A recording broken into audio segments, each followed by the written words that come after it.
I did this Monday morning, August 9th, and we're coming to you live from Martha's Vineyard. It was man, I'm telling you, Chrono, I'm still hungover. It was a wild night with my man Barack and I'd say between 500 and 600 of his closest friends. I mean, he scaled it back from like 700 to 600 because COVID.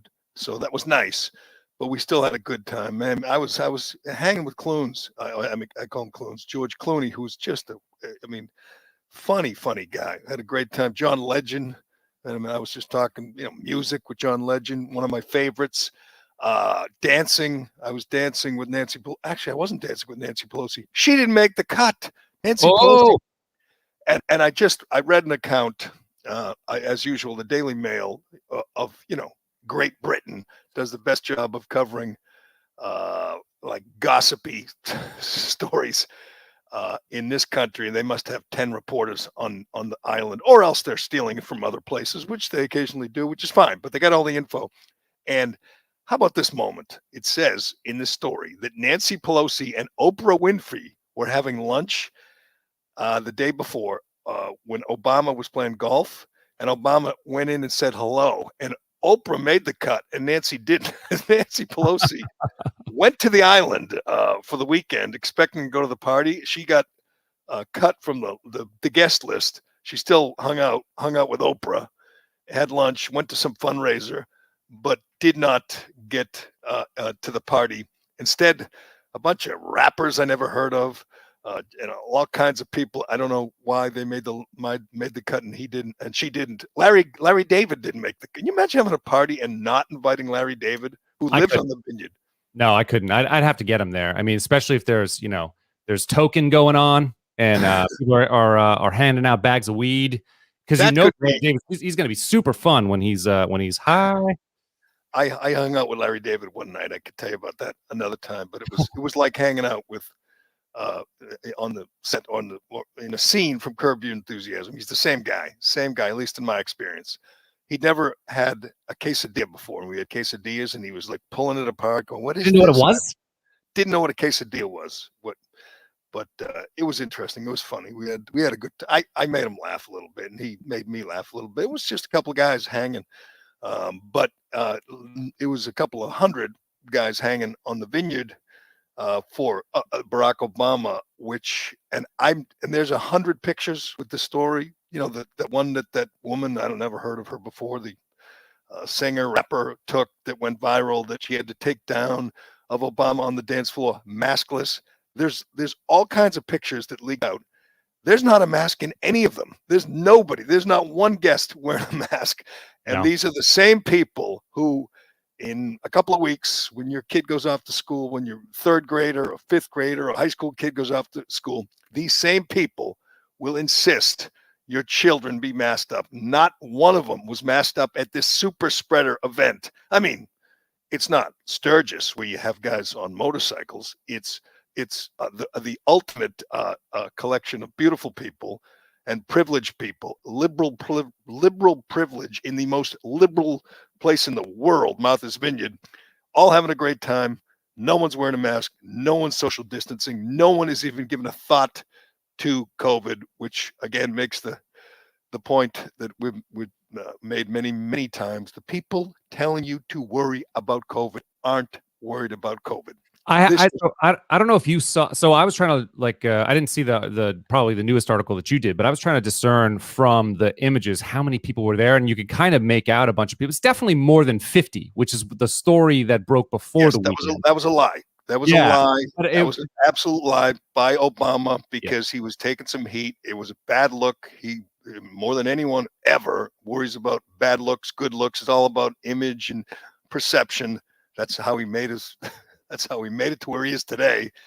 The Daily Mail's estimating between 300 and 400. Okay. That's not a big difference than what they were starting with then. Right. They started at 475. They got it down to 400. Right. They cut, which I commend them. They cut Nancy Pelosi and Larry David from the list. But it is an amazingly bad look. I mean, you're having a party for yourself, first of all, which is a little weird. I know you're big about that. I know you don't like people having parties for themselves. Why didn't they just say Michelle was having a party for him? Instead, it's Barack is having a party for himself. And then they have all the best part. If you haven't heard all the details, they gave a little gift bag to all the guests, and in it was weed. They gave the former president of the United States, gave weed to his guests on his birthday. And at least a couple of them were tweeting. See, again, I don't know these musicians, these rappers. I don't know who they are. Yeah. This guy Chapman was doing a lot of talking and a lot of tweeting and Instagramming. A couple of guys got their gift bag and lit up big fat joints and posted it on, I think, on Instagram. So, yeah, there were 2 DJs I saw that had lit marijuana. Right. Yes. Right. Which is, again, a little weird, but we know it's not a problem because Dr. Fauci, with his good friend Chuck Todd, said he warned of the dangers of Sturgis, a biker rally in South Dakota. He didn't mention this. Oddly enough, Dr. Fauci didn't mention this, and I thought he would for one reason. He didn't get invited. I'm talking, this is as I tweeted, COVID's the best thing that ever happened to Dr. Fauci. He's 80 years old. It's what he dreams of being, this world leader, this authority on everything, and a guy making all the rules, a guy doing interviews every day, a guy hanging with Jake Tapper and Andrea Mitchell, his heroes. He didn't get invited. In fact, I don't even think he got invited on the first cut when they had 475 people. I thought he might be a little bitter, but no, he would never say any discouraging word about his heroes, Michelle and Barack Obama. He on whatever Chuck Todd's show, he said they should be careful at Sturgis. Didn't mention Martha's Vineyard. Didn't mention Lollapalooza in Chicago when they had over 100,000 people in Grant Park last week. Super spreader event, but only the biker. Here's the difference, though. At Sturgis, these are not sophisticated people. Like the people at Lollapalooza. These people know what they're talking about. They're assumed to be vaccinated. They take the proper precautions. Where these Sturgis rednecks are just not sophisticated. Yeah, that's from the New York Times. What's her name? The New York Times woman who was covering the party, which must be such a dream for a New York Times reporter. Yeah, it's Carney. Sent on the company dime to Martha's Vineyard to mingle with your heroes, just in the presence of greatness. I mean, you're walking down a street and there's Eric Holder. Oh my God, it must be it must be tough to think clearly. And what's her name? Carney? Yeah, Carney. It's Annie Carney. Annie Carney, a woman, reporter from the New York Times, right off the assembly row. If you're gonna, assembly line. If you're gonna make a New York Times reporter, you have this person. And she goes on.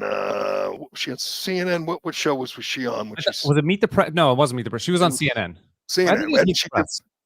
She defended it, saying this is a quote sophisticated, vaccinated crowd. And unlike Sturgis or unlike whatever spring break in Florida, these people. And by the way, a number of them are older. I mean, the former president's in his 60s now. There were a number of overweight people. I mean, Christy Teigen. I mean, there are people who are, at risk if they were to get COVID. But again, a sophisticated, vaccinated crowd in Martha's Vineyard. So the New York Times didn't see anything wrong with having a party with 400 people, and I assume 200 servers and all kinds of Secret Service and cops and police out in boats around the compound. So I'm going to guess the total was probably 800-900 people. But again, a sophisticated crowd, said the New York Times. So you do not have to worry. Can we hear from lovely Miss Carney? Yeah, but the problem is, we talked about this a little bit before. So I think that this was actually taken out of context. So that's okay. You want it? So I've got the full though, but taken in context. Let's play. Can we play that one instead? Sure. Let's listen to the New York Times reporter talking about the big 60th birthday bash for Barack Hussein Obama. I got this in 2 cuts. Here's the first one.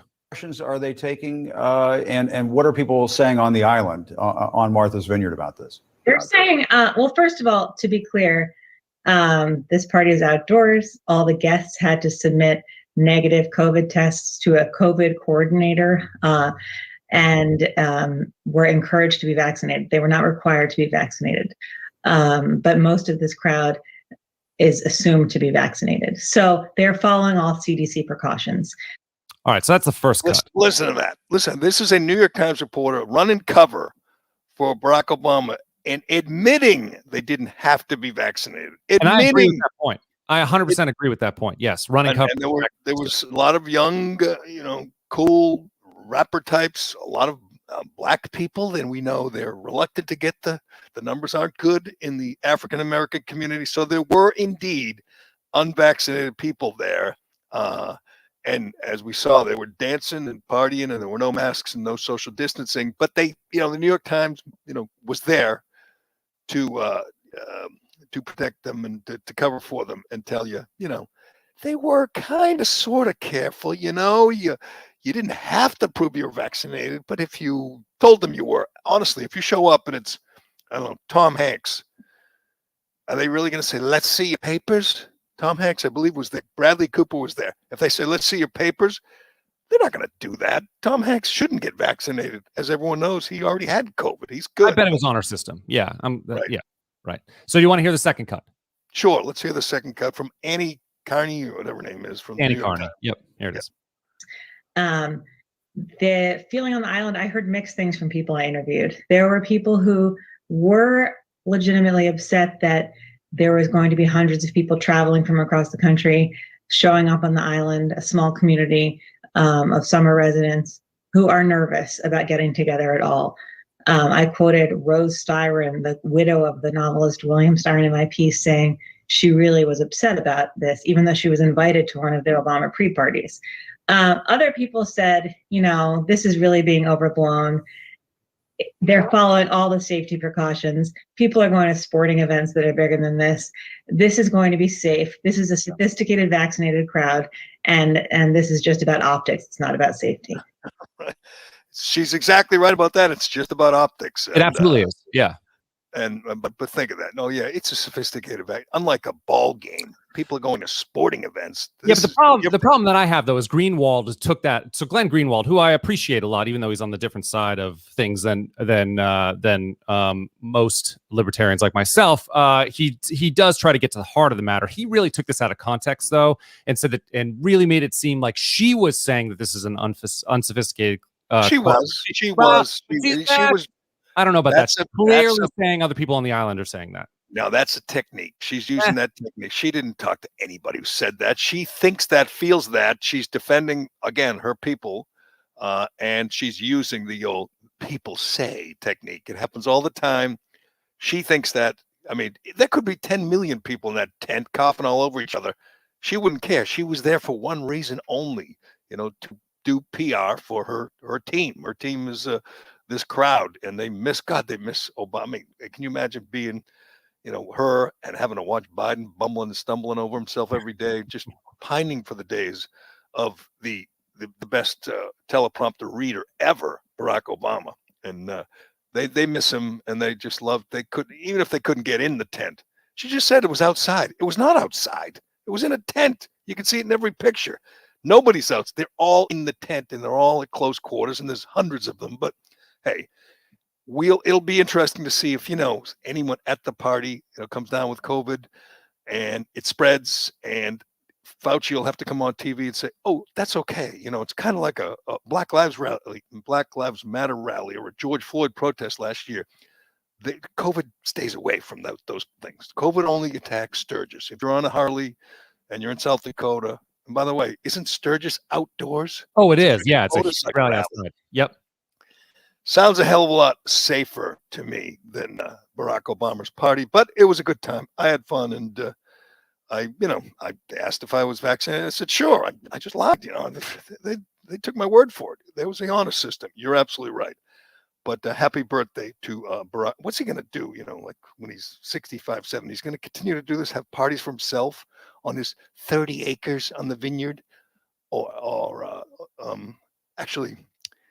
We got to see John Kerry show up on a private jet. That was the other highlight of the day before. The party was, I think it was on Friday. John Kerry, who lives or has a home on the island, flew in on his private jet, which he's used at least 16 times for trips in 2021 so far. So the guy who says the world will end in 9 years because of global warming took a private jet to a party on Martha's Vineyard just so he could hang with his people. But These guys, they're all frauds. I mean, they really are. Like if they, yeah, do as I say, not as I do. Some of us are more equal than others. That's the ruling class. I say this all the time. There's got to be a moment for everybody where they sit and they say, "I'm done with these people. They're liars. They're frauds. They're hypocrites.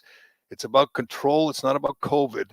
And I wonder if this will put some people over the edge. Some people who are dealing with a kid, a 10-year-old kid who has to mask up for school in a couple of weeks, or has to wear a mask on the soccer field or something. I mean, parents who see that, again, my kids are older, I don't have to do it, but if you're Turtle Boy or you're Tom Shattuck and you got a bunch of young kids, you see that, these people are the ones telling you must put a mask on your child, even though it's just theater.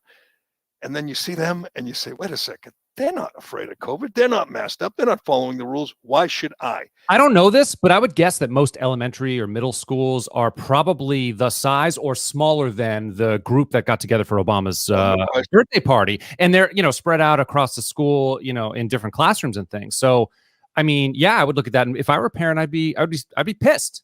It's ticking. The time bomb is ticking. I think the return to school, the end of summer, when in some blue states, blue cities crack down and have you can't get in, like in New York. New York is probably setting the trend for the authoritarian blue states, where you can't go to a restaurant, you can't go to a store, you can't go to a gym without proof of vaccination. And as we know, less than 30% of Black people are vaccinated, so it's racist policy. But it's okay because the people doing it are good progressives. It's going to explode.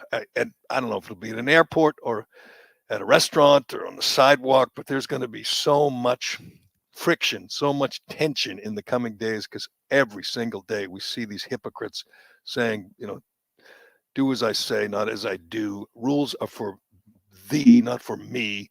And it's not going to end well. It is not going to end well, and we will be here to cover every skirmish as the mask fanatics go at it with the people, the normal people who are just tired, who are just fed up.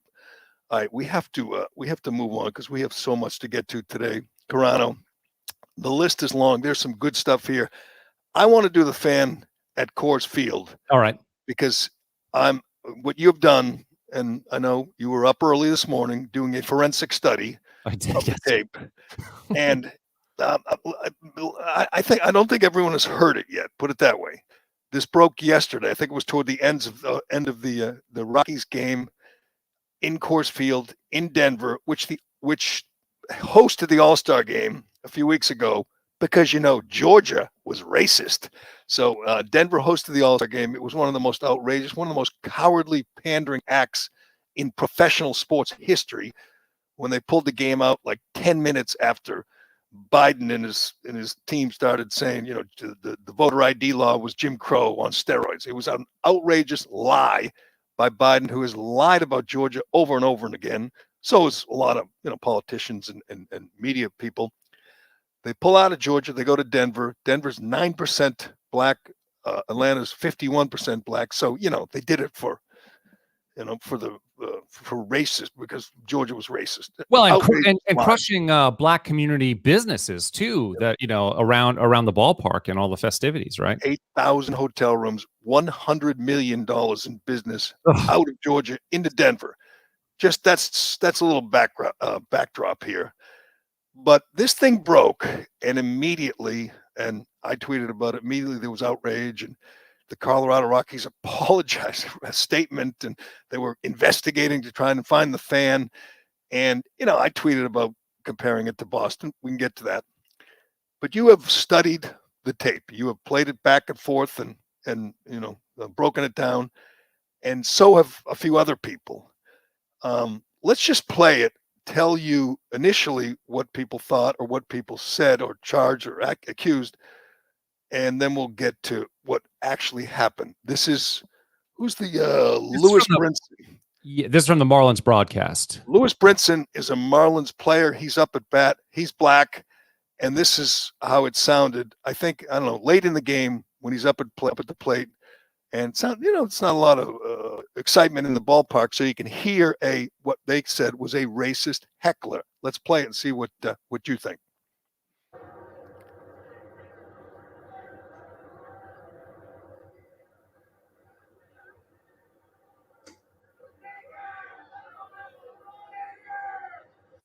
You can hear it, right? It's Now, hard. that's It's way in the background. when this hit social media, it was definitive. He's yelling the N-word at Lewis Brinson.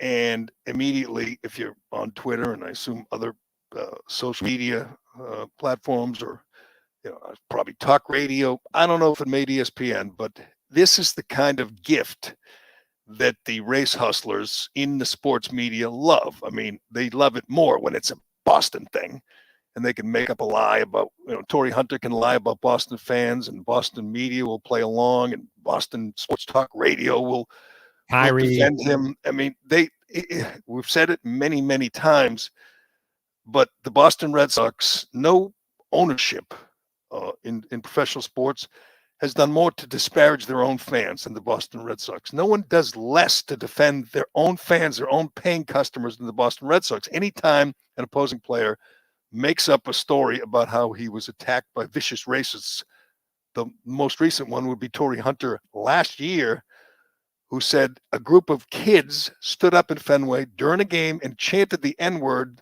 and the parents cheered them. Obviously, completely made up. I mean, Jussie Smollett was embarrassed. It was so transparently a fabricated lied about. So it wasn't a big deal. You just dismiss him as a liar. Instead, the Red Sox apologize. We have a long history of racism, and they dump all over their own fans. The people who defend their fans, which is what I did, and my former partner Kirk Minahan did when Adam Jones made up a story about someone yelling the N-word. We defended the fans, the city, and that somehow was racist. If you don't believe guys who make up stories about racist hecklers, you're racist. But I don't know how that works. And actually, I remember initially, you were just questioning if this happened, is that there should be evidence. Everybody's got cell phones. Did any other fans report this who would have been around? Because if if you were in the stands and something like that happened, we would be shocked and appalled. Right. And so weird so shocking to hear. We would say something. My old friend Alex Reamer went out and sat in that section the next game, and he wanted to, believe it.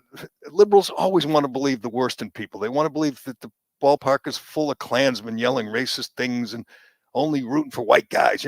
Like the kid, the Celtics game, who threw the water bottle at Kyrie Irving. He's got a Celtics jersey. I forget, was it I think Kevin Garnett or whatever.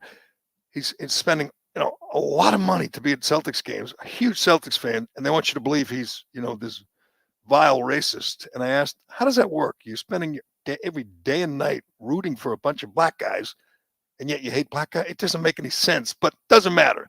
The narrative was there for the taking, for the Alex Reamers or whoever, Max Kellermans, Jamel Hills, and racist Boston. We just ask questions. If Adam Jones is telling the truth, how come no one heard it? He was accusing the guy, yelling it from at least 50 feet away, surrounded by people, and nobody heard it, no witnesses.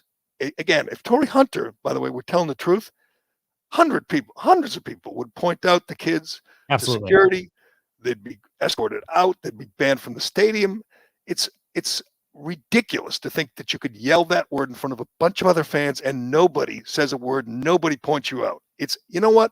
It's a lie, is what it is. Tory Hunter made it up because he doesn't like Boston fans. But that's obvious.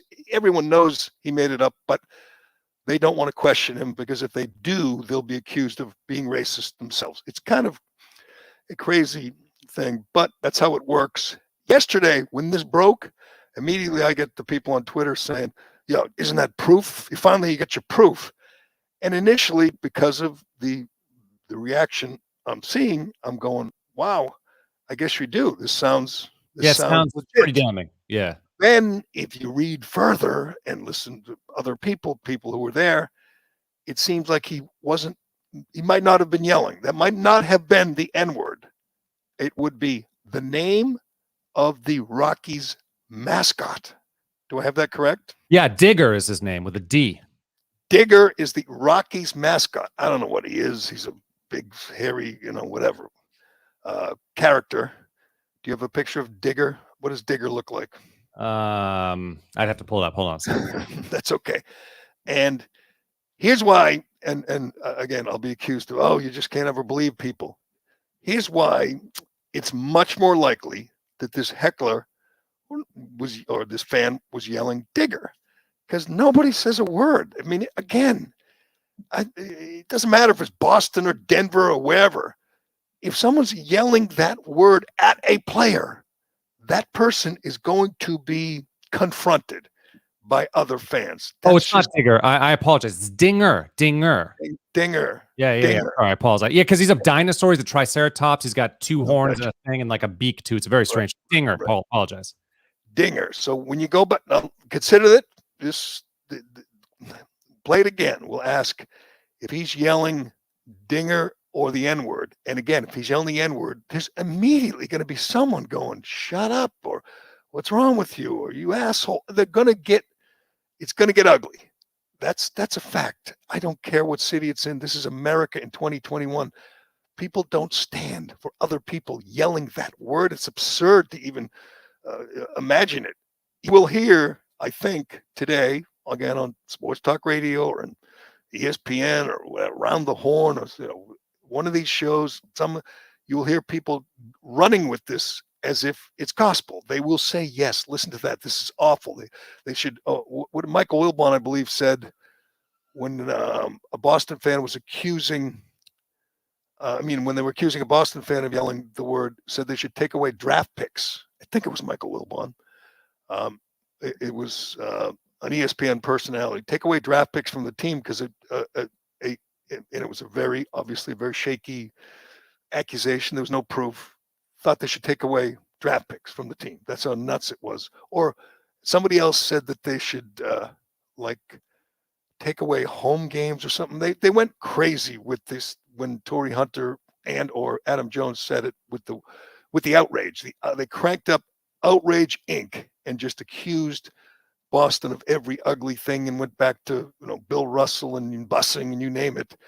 That won't happen because it's Denver, and we realize that only Boston has a history of race and racism.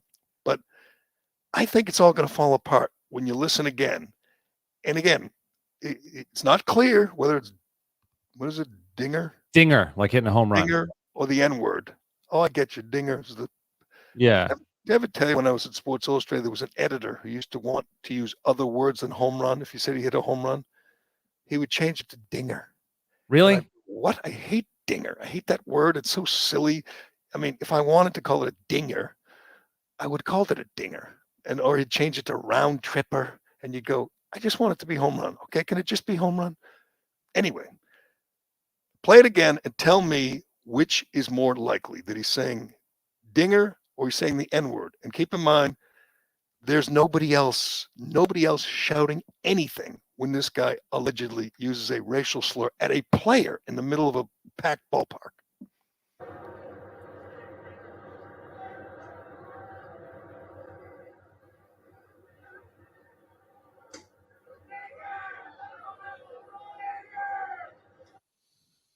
So I also have video breaking this down too. Do you want to see it?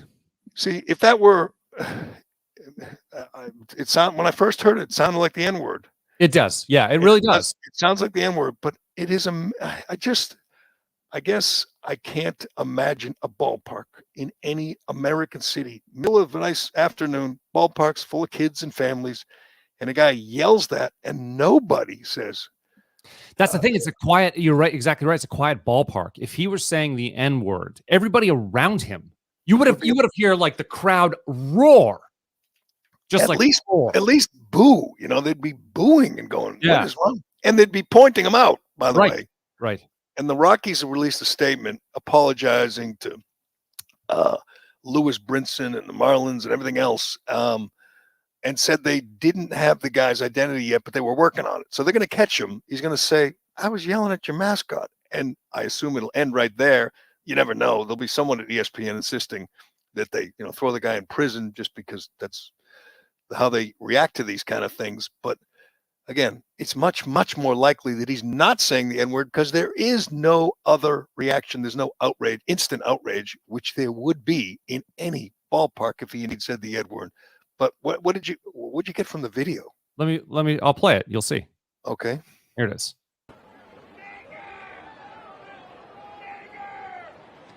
He's looking over to his right, saying "dinger." So he's looking at that stupid dinosaur. Yeah, and there's a longer. It's hard to hear, but there's a longer piece of audio where you hear other people in the crowd saying the same thing, saying "dinger." It's just quieter. It's harder. It wouldn't have worked for playing on the show. It would have been too quiet. But I think it's pretty clear what's going on. Also, shout out to you have a big fan, Richard. I won't dox him, who sent me this last night and said, "Hey, you're probably going to talk about this on the show tomorrow, but take a look at this video." You know what? I don't know what there's one of two things will happen today, for Sports Talk Radio, for ESPN, for everyone out there who's reacting to this. They're either going to run with the N-word thing or they're going to ignore it. They're not going to say, listen, everybody overreacted. It is not the N-word. He's yelling at the dumb mascot. It's kind of a sleepy late inning situation where there's not a lot of buzz, not a lot of noise in the crowd. And again, it sounds like the N-word, but just like with Adam Jones, just like with Torrey Hunter, where is the reaction from the appalled, offended fans? Because there would be thousands of them. That's pretty loud in a ballpark. Oh yeah. At that point, there would be thousands of people turning, yelling, pointing. It just didn't happen. And I assume that, like you said, if other people were actually saying "dinger," that it was pretty obvious that they were trying to get a reaction out of the mascot. But we'll see how it all plays out. I'm sure it'll play out, but I think it's important to note, like, maybe it makes sense to wait a little bit before reacting online, in a very negative way and calling for someone's head. Why not just wait a little bit and see what comes to pass first? Yeah, we don't do that. We don't do that. It's especially. I don't do it on Twitter. I initially heard read and then heard it, read about it and then played it. And then I was like, wow, I didn't see the dinger. Yeah, here was this reaction. There's a whole bunch of media people immediately reacting, talking about how disgusting it is. And one guy tweets at me and says, now you can't pretend it didn't happen. As I've laid out many times, the Torrey Hunter thing didn't happen. I'm not pretending. I'm stating it definitively that it didn't happen. And you can't do that. Torrey Hunter went on my old radio station and someone asked him, why can't people just believe you, Torrey? Why do they have to doubt you? They asked that question on the air when a guy was clearly lying about the very fans that these people depend on. These people, the fans, the listeners who pay their salary, they're calling them racist based on this guy's absolutely silly story that he made up. So Tweeter wants to know, the only reason I'm opining on this, what Tweeter said, the reason I'm opining is I can't deny it this time because there's proof. And then 10 minutes later come all the people who, like you, kind of studied the tape and played it back and forth and said, wait a second, that it's much more likely that he's just heckling the mascot late in a boring baseball game. So we got a buddy in the chat saying, hasn't rap music completely desensitized that word? No. I listen to a ton of rap music. I love rap music as a musician. And no, if I heard that at a sporting event, I would be appalled and shocked. I have no friends who use that word. No one uses that word. Hunter Biden uses that word, but there are people who use it, and you know what happens? Their lives get destroyed. Morgan Wallen, the country guy, drunk in 2 a.m. with his buddy, used it in a affectionate way to his buddy, trying to be cool like a rapper with the A at the end, and he was completely canceled by so many people in the industry. Awards taken away and contracts torn up because he used that word. If it's a rapper, it's okay, but if it's a a white guy talking about a black guy like a black baseball player, it would be a huge deal. And there would be, the Rockies would be apologizing every day for a month, and they'd be making donations, and it would just be a huge, huge deal. But unfortunately, my condolences to all the usual race hustlers, all the Max Kellermans out there. My buddy Alex Reamer, sorry. Apparently, once again, it did not happen. And you know what? That should be a good thing. That should be a sign that there is not that kind of overt racism in out there, and people. There are more people who frown upon it, who would be outraged by it. But it's not a good thing, because they love those stories. They love that narrative that, oh, the evil, racist is still lurking out there, and he's going to ballparks and he's yelling at black players. I'm going to say definitively, I don't know if you would agree, that it didn't happen. I think I'm about 90-10% it didn't happen. No, I'll give you that 90-10%. And maybe if they come up with another angle or another recording, and you hear someone, I'm always listening for someone to say, what? Yell or boo or point, and it doesn't happen. So once again, it's just hard to believe that a guy would do that and nobody would point him out. They would have him, security would be on him in 10 seconds. They'd be pointing and yelling, and they'd be escorting him out in 10 seconds. Yeah. We'll see. I mean, did the Marlins release a statement too? I believe they did. I believe they reacted to it as well. But we will see what happens this day after. That's generally when the outrage machine kicks in. But all right, we got a bunch of other stuff to get to. Speaking of outrage, I want to get to the Chicago story, because it's the most infuriating damn news story I've read in a long, long time. But do you want to hit Shea first? Let me do Shea, and then we'll get to the Chicago thing, and we'll tell you about the prisoner in Washington who killed his bunkmate. We'll tell you why the prisoner killed his bunkmate. It's another pretty wild story. And another, Andrew Cuomo accuser comes forward to tell her story. And sorry, Love Gov, she's really, really credible and believable. But let's talk about Shea first.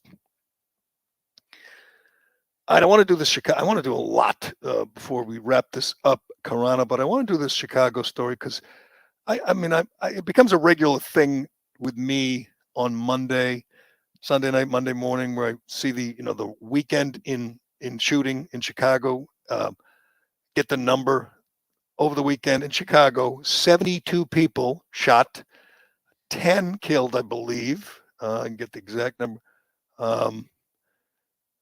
72 shot, 11 killed. And you see these numbers, and I've said it for years, essentially. Where's Black Lives Matter? Where's Al Sharpton? Where's Benjamin Crump? When every damn weekend, where is Lori Lightfoot? She should be walking the streets of the South Side, the worst neighborhoods, with cops and just seeing it all up close.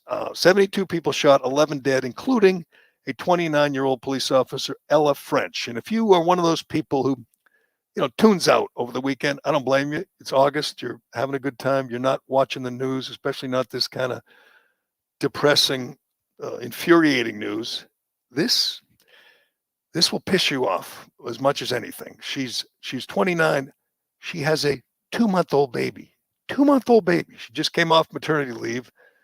She's they call it a routine traffic stop. 2 cops, Ella French and her partner, a 39-year-old man, and the people in the car, 1 woman, 2 men, open fire at a routine traffic stop. Kill her, hit him. By the way, they hit him through the eye. I don't think her partner's doing great. He's in critical condition. He was hit 3 times. 3 times. And I ask this all the time, I believe they have the suspects in custody. They're saying nothing yet. They're saying nothing. We're going to find out. I'm sure they're gang members, wanted, whatever. We'll see their faces hopefully today. You can see the face of evil. These are just vile, evil people. And I wonder if they shot, I believe they wounded one of them. They returned fire. If the suspect were dead and the cop were wounded or not even wounded if they missed, today you would hear from all the usual suspects. They'd be lining up, including my Congresswoman Ayanna Pressley, the squad, Cori Bush. What do you think Cori Bush would be saying today if the cops shot the suspect and the suspect fail to shoot the cop? They would be blaming the cops as always. They'd be talking about getting a national investigation, and the Black Lives Matter would be there, and they'd be marching, and just like they did when the cop chased the 13-year-old gangbanger down the alley, and the gangbanger pulled out a gun and he shot him, and then he tried to save his life. He failed, but immediately it was the cop shooting an unarmed child at 2 a.m. An armed gangbanger at 2 a.m, a 13-year-old kid, and they all wanted to blame the cops and not the parents, or the cops and not the politicians. Well, this story gets even more disturbing because at the hospital, holding vigil for the cop who is wounded, very, very seriously, critically wounded, is his family, including his father, Lori Lightfoot, this disgusting little troll mayor of Chicago, the racist mayor of Chicago, the one that did interviews, but only with black journalists. She wouldn't talk to white ones. This person who thinks that, defunding. You remember when the cop shot the 13-year-old? What she did in reaction to that? She didn't say, where the hell are the parents? Why is this kid on the street? She said, we're going to ban foot chases. The cops could no longer chase suspects, which sounds, I guess, good to her. Sounds good to her friends in BLM or defund the police friends and the squad. But when you ban foot chases, when you decriminalize resisting arrest, which is what happened in a lot of places in this country. It's happened in San Francisco and Seattle and Boston, where you do not press charges for resisting arrest. It's like a free pass for every criminal to run or fight and just get away, because there's no downside to running. There's no downside to resisting arrest. It's madness. It's anti-police madness that leads to chaos, and that's what we have in Chicago. We have chaos. We have, again, 72 people shot over the weekend, 11 dead, including a 29-year-old female police officer. Lori Lightfoot, she's not only just dumb and wrong, she's tone deaf. She shows up at the hospital. The cops hate her. She's already defunded the police. She's already emasculated the police in this war on gang violence. She's already done the bidding of Biden and said it's only about gun dealers in Indiana. I mean, she's an incompetent fool. She shows up at the hospital to visit the wounded officer, and God bless the man's father. He says, get out. They kicked her ass out of there and said, and she made, I don't know if you have any sound from her. She actually wants to talk about this like she's not responsible.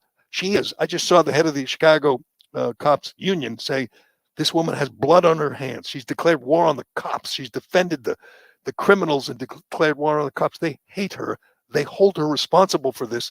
And she wants to kind of glom on and say, this is outrageous. We have to stop the violence. Stop the violence. You've defunded the police. You've defanged the police.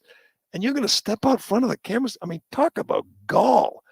This woman is vile. And I was so happy to hear that the wounded officer's family does not want to let her play that game. They don't want to let her inject herself and use this tragedy. They know she's at least partially responsible for the chaos in Chicago, and they don't want anyone to forget it. But let's listen to the infuriating mayor of Chicago.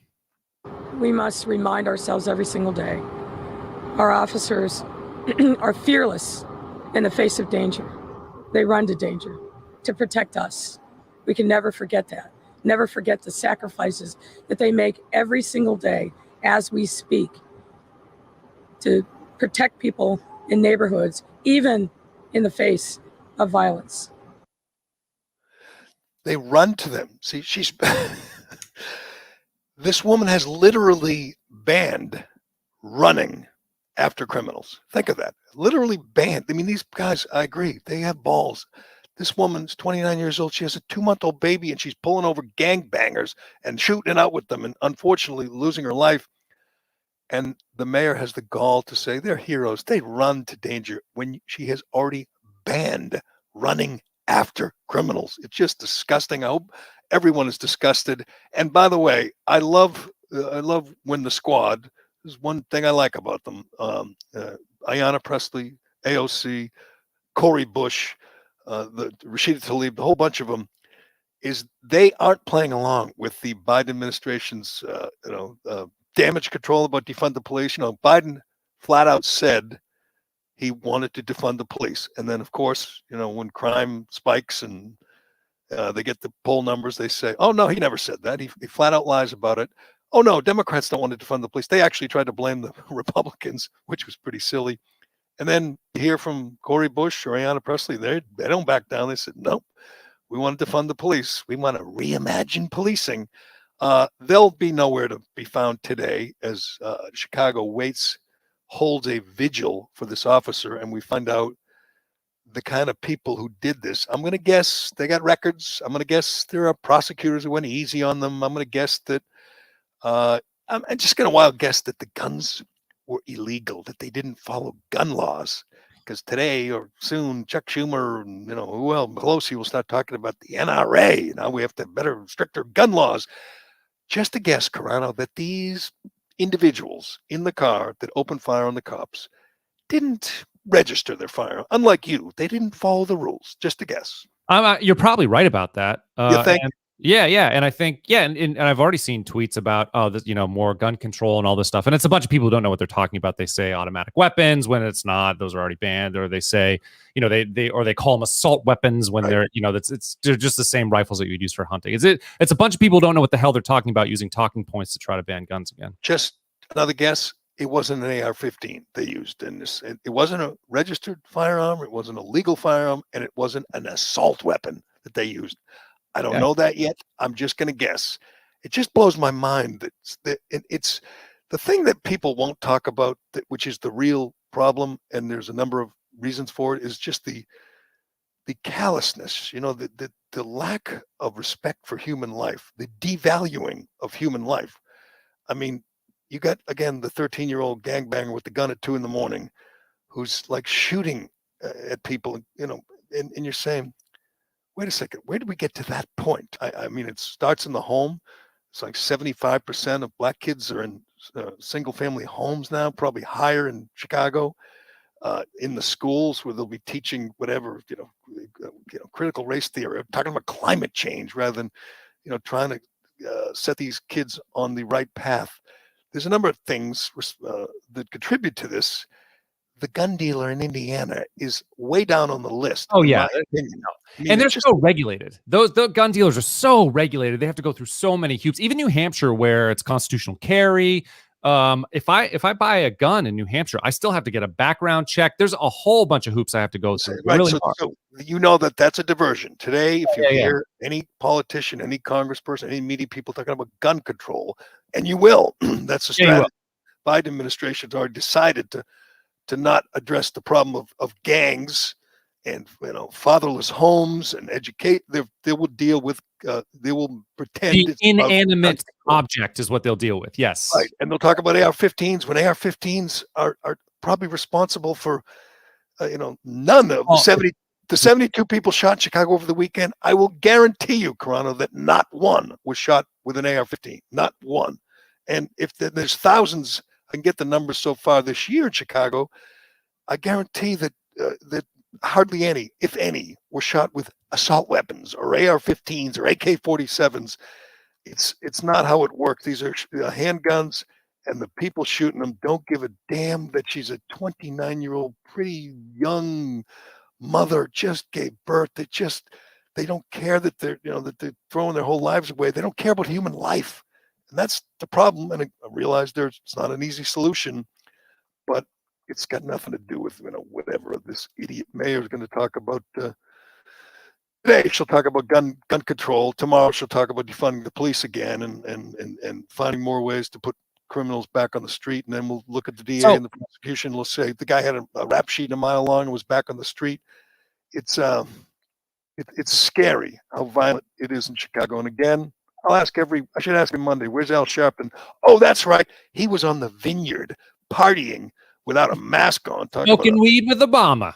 He was smoking weed with Obama. No, and so, and just to like put a cap on the gun law thing, like I'm looking at the gun laws of Chicago right now. You have to pass in order to carry, in order to own and carry in Chicago, you have to pass a 16-hour training course. You have to get a specific license for it. You know, they're already regulated in Chicago. This the idea that it's the laws that are making this happen is that law is making this happen is ridiculous. It's people who are unlawfully doing stuff and you know this was 2 weeks ago. 2 weeks ago, so it's gone up. 2 weeks ago, they were at a month ago, July 7th, 2021, well over last year's total. So now we're probably at 72 over the weekend. 2,400 shot so far this year. That is insane, and it's and the guys who did it, I always wonder. They obviously don't want to get pulled over. Maybe they have a warrant. They don't want to get taken in. So their solution is to shoot the cops, to kill them, and then drive away. And they're caught however long it takes. They're caught a few minutes later. Do they really? I know they don't think it through, but do they really think there's any chance that this will end well? That we'll shoot the cops, take off, and they won't chase us. Hey, Laurie from Lightfoot told them they couldn't chase us. What are they thinking is the end game? That they're going to go home, and go to bed after shooting a couple of cops? I mean, just the mindset, the mentality is just so bizarre, and so insane. And it's just going to get worse because the people running these cities like Lori Lightfoot are not just incompetent, they're dangerous. They're literally on the side of the criminals. They are literally fighting against the cops. And the fact that this woman thought she could show up at the hospital and meet with the family, God, what a... Anyway, I got a little bit more uplifting crime story. Murder. Murder is not always a lot of laughs, and it's not something we approve of or support. We're not on this show. We don't approve of murder, but we might make an exception in this case. This was in Washington State. It became kind of a big story over the weekend. A prisoner who was in prison for it's like joyriding, evading police, stealing a police vehicle and going on a joyride when he was young and stupid and involved in gangs, apparently. And he was serving time, and he killed his bunkmate, his cellmate. And you say, that's awful. He got 24 years added to his sentence, which is too bad. The guy's only 26. His name is Shane Goldsby. He pled guilty to second-degree murder for beating his cellmate, Robert Munger. Robert is 70, or was 70. Robert is no longer with us. Robert is the worst kind of scumbag. Robert is a child molester and possessor of child pornography. He was sent to prison to the Airway Heights Correctional Facility for multiple convictions of child molestation. He wasn't ashamed of it. You would think if you were a child molester and you go to prison, you want to be kind of low-key it. He was heard bragging about it. And one of his victims was Shane Goldsby's sister, younger sister, who, by the way, is still a minor. So she was a young kid. And Goldsby was put in, he asked to be moved. He said, I can't be in here with this guy. He molested my sister. They laughed at him and said, too bad, suck it up. You're a criminal. And they left him in that cell. I'm going to guess in Washington State, there's going to be a little bit of investigation of this, and people are going to want some answers, because Goldsby heard Munger laughing, bragging about it, and he snapped and he beat him, punched and kicked him in the face 14 times, and then stomped on his head. And Munger died 3 days later. And Goldsby was contrite and apologizing and crying in court and saying, I shouldn't be in this situation. He said, I wasn't stable at this point. I had so much going on in my head.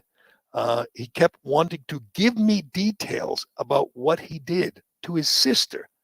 And he was talking about the photos and the videos he took. And Goldsby could only take so much. He snapped, he beat him. And apparently they're not naming names or attributing blame on who put them in the cell together. but there has to be some kind of investigation of this.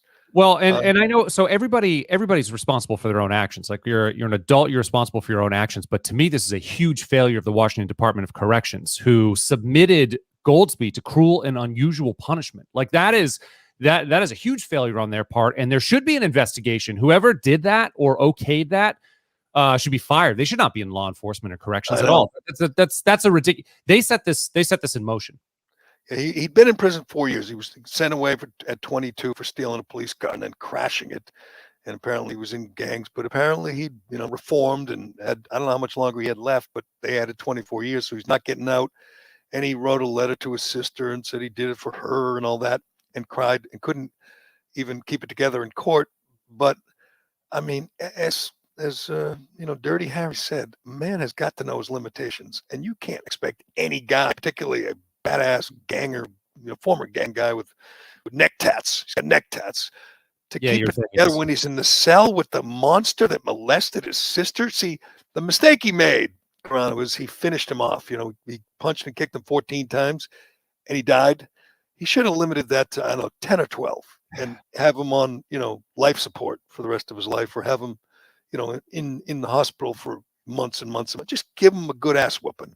I mean, imagine the rage, though. Imagine the rage. He's not like that. That's hard to control. That's hard to control your emotions at that time. I don't know that I would have acted any different. I mean, I'm not a violent guy. I don't believe in aggressive violence in any way. I of course believe in defensive force, but in this case, I mean, a family member terrorized.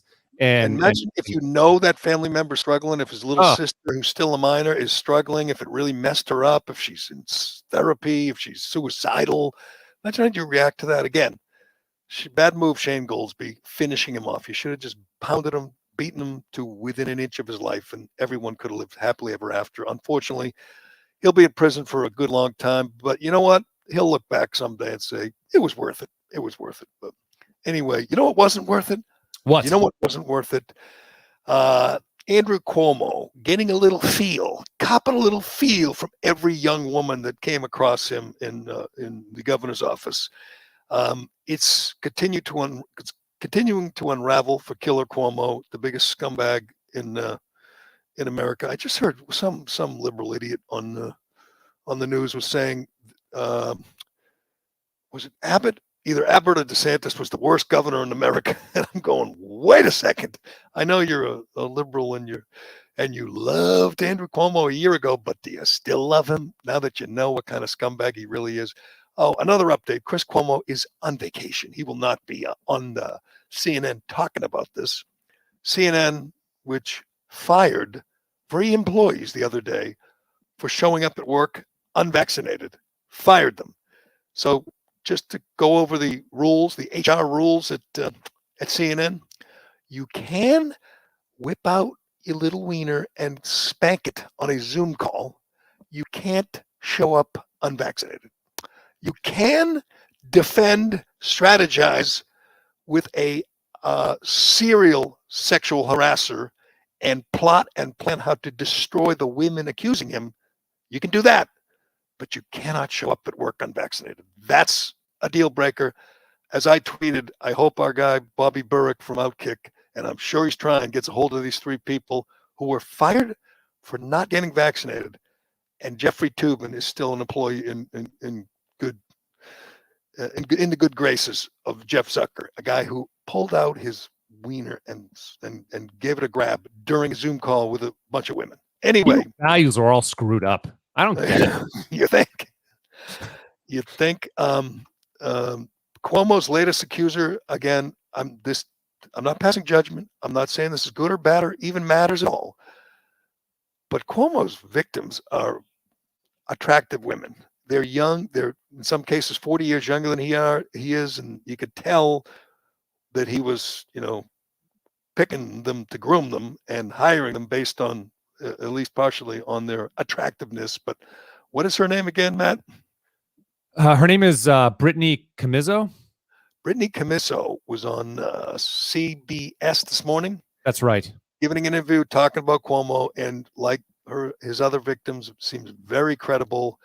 I guess he's never going to quit, so they're going to have to impeach him, or he rides it out. I don't know, as a wounded as a real lame duck, wounded duck, but it's just going to get worse and worse for him and better for Janice Dean and other people that want to see this bum face justice. But this was not a good day for Killer Cuomo yesterday. Were not hugs that he would give his mother or, his brother. These were hugs with the intention of getting some personal sexual satisfaction out of.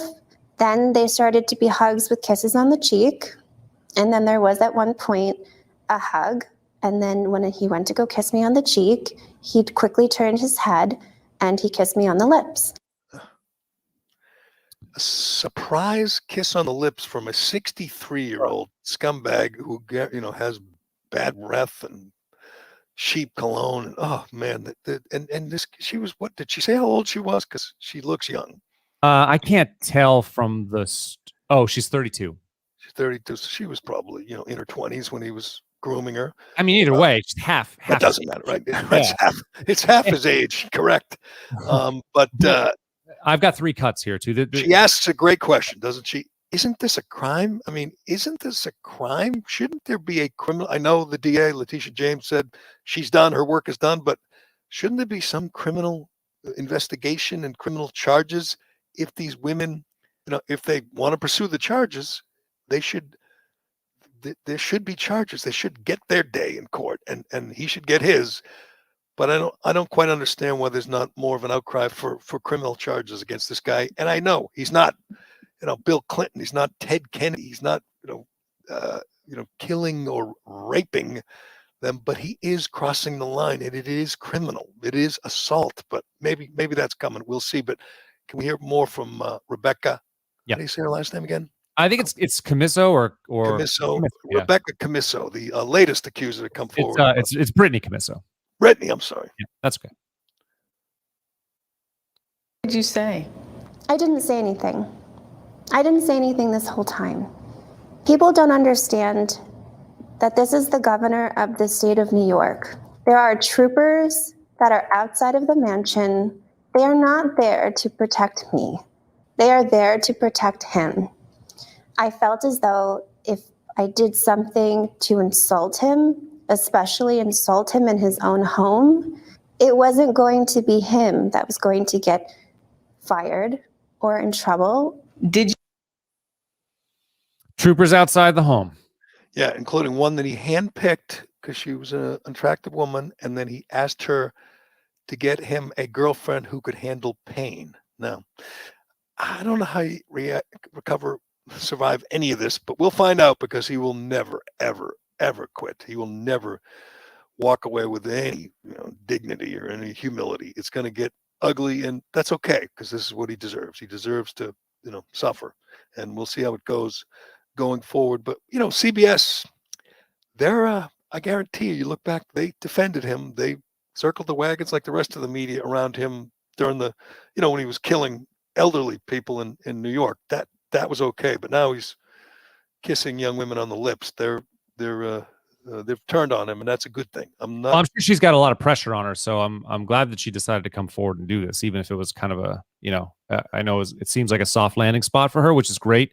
Shows a lot of bravery because she knows she's going to be all over the place, all over the news. And that's for all of them. I mean, he's very powerful, and I realize he's not quite as powerful as he once was. But when they first started coming forward, it had to take guts because there's a lot of people, including CNN's primetime anchor, working to destroy you, defame you, threaten you to the point where you would just stay silent. That's what they were hoping. It'll be interesting to see how Chris Cuomo survives this too. I think the third cut's definitely worth hearing as well. All right, let's hear one more time from Brittany. Any consensual sexual activity with the governor of New York State? No. Is it possible that the governor thought that these interactions that he was having with you was something that was normal, something that he thought was not a big deal? No. Maybe to him that he thought this was normal, but to me and the other women that he did this to, it was not normal. It was not welcomed, and it was certainly not consensual.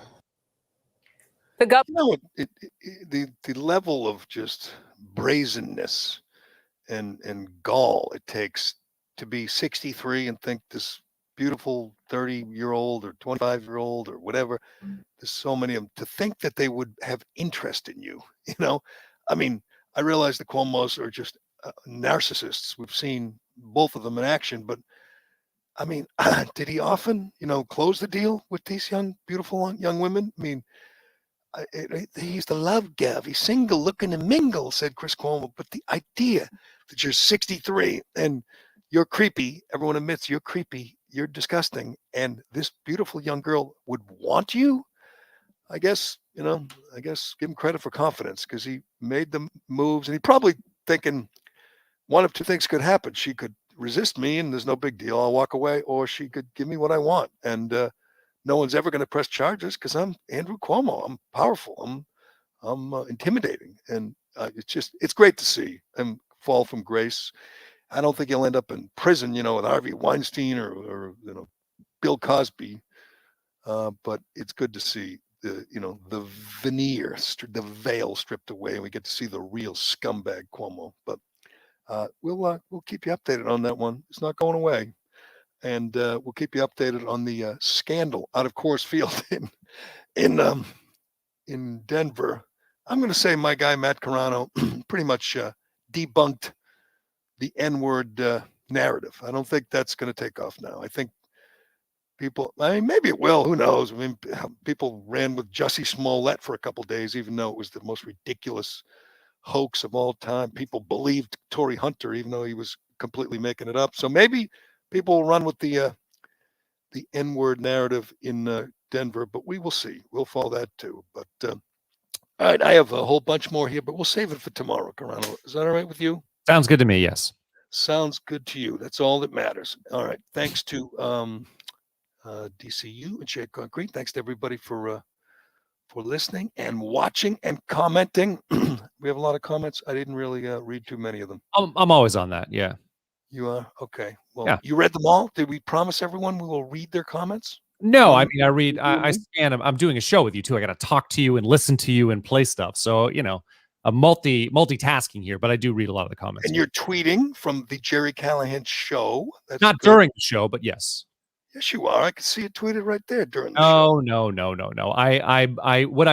This is the kind of service that I provide here as a producer of the Gerry Callahan show. I give people who are watching this live context about what we're talking about. So I'll show your tweets if you're tweeting out articles or other people so they can see the stuff that we're referencing when we're talking about it.